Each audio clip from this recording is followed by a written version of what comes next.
ये हजारों वर्ष पुरानी बात है जब पृथ्वी पर ऋषियों और राजाओं का परस्पर सम्मान हुआ करता था।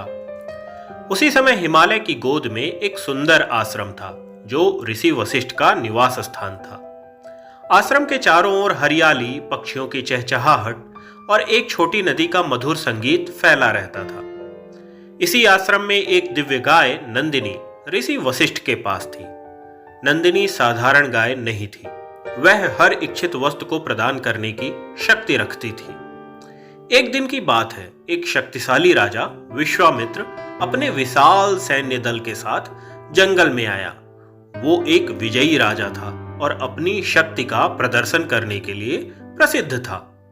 जंगल के रास्ते चलते हुए उसने ब्रह्मर्षि वशिष्ठ के आश्रम को देखा और वह उनसे मिलने चला गया। ब्रह्मर्षि वशिष्ठ ने उनका आतिथ्य किया और नंदिनी गाय के माध्यम से उनके लिए राजसी भोज तैयार करवाया। राजा इस चमत्कार से अचंभित रह गया। तब विश्वामित्र ने वशिष्ठ जी से कहा, महर्षि, यह गाय तो राजाओं के योग्य है, इसे मुझे दे दीजिए। इससे मेरा राज्य और भी समृद्ध हो जाएगा। वशिष्ठ जी ने शांत स्वर में कहा, राजन, नंदिनी तप और साधना से प्राप्त हुई है, कृपया इसे ना ले जाएं। परंतु विश्वामित्र ने वशिष्ठ जी के मना करने पर भी नंदिनी को बलपूर्वक छीनने का प्रयास किया। विश्वामित्र ने क्रोध में अपनी सेना को गाय को जबरन ले जाने का आदेश दिया, लेकिन वशिष्ठ जी के कहने पर नंदिनी ने अपने भीतर छिपी दिव्य शक्तियों का उपयोग किया और विश्वामित्र की पूरी सेना को परास्त कर दिया। इस पराजय ने विश्वामित्र के अहंकार को चूर चूर कर दिया। एक शक्तिशाली राजा जो पूरे साम्राज्य पर विजय पा सकता था, एक साधु के तप से हार गया। वे गहरे आत्मचिंतन में डूब गए।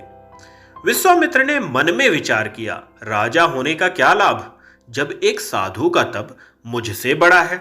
मैं केवल राजसी शक्ति से कुछ नहीं कर सकता, मुझे भी ब्रह्मतेज प्राप्त करना होगा। उन्होंने अपने राजसी जीवन को त्यागने और तपस्या की कठिन राह पर चलने का निश्चय किया।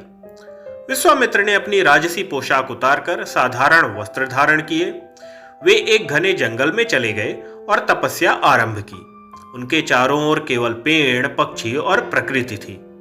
वे ध्यान मग्न होकर दिन रात तपस्या करते रहे। उनकी तपस्या इतनी कठोर थी कि देवताओं ने भी इसे महसूस किया। उन्होंने न केवल अपनी इच्छाओं पर नियंत्रण किया, बल्कि अपनी आत्मा को शुद्ध करने का प्रयास भी किया। विश्वामित्र की तपस्या से स्वर्गलोक में इंद्र घबरा गए। उन्होंने अपनी अप्सरा मेनका को भेजा ताकि वह विश्वामित्र की तपस्या भंग कर सके। मेनका स्वर्ण आभूषणों से सजी हुई मोहक सौंदर्य के साथ जंगल में आई। उसने अपने सौंदर्य और नृत्य से विश्वामित्र का ध्यान भंग करने की कोशिश की। मेनका के सौंदर्य ने विश्वामित्र को विचलित कर दिया। वे कुछ समय के लिए अपनी तपस्या भूल गए, परंतु कुछ समय बीत जाने के बाद जब विश्वामित्र को अपनी गलती का एहसास हुआ तो उन्होंने और कठोर तप करने का निश्चय किया।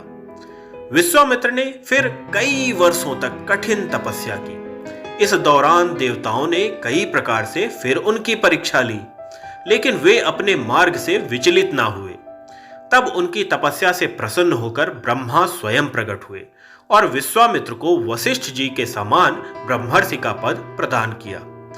ब्रह्मा जी ने कहा, विश्वामित्र, तुम्हारा धैर्य और तपस्या प्रशंसनीय है। आज से तुम ब्रह्मर्षि कहलाओगे। लेकिन विश्वामित्र जी का अंतिम लक्ष्य तो था वशिष्ठ से स्वीकृति प्राप्त करना, ताकि वे भी उन्हें ब्रह्मर्षि माने, और वे वशिष्ठ जी के पास चले गए।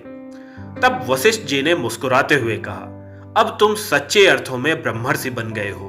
तुम्हारा तप, धैर्य और समर्पण प्रेरणादायक है। विश्वामित्र जी की यह कहानी हमें सिखाती है कि जीवन में कुछ भी असंभव नहीं है। धैर्य, तप और संकल्प से हर लक्ष्य को प्राप्त किया जा सकता है।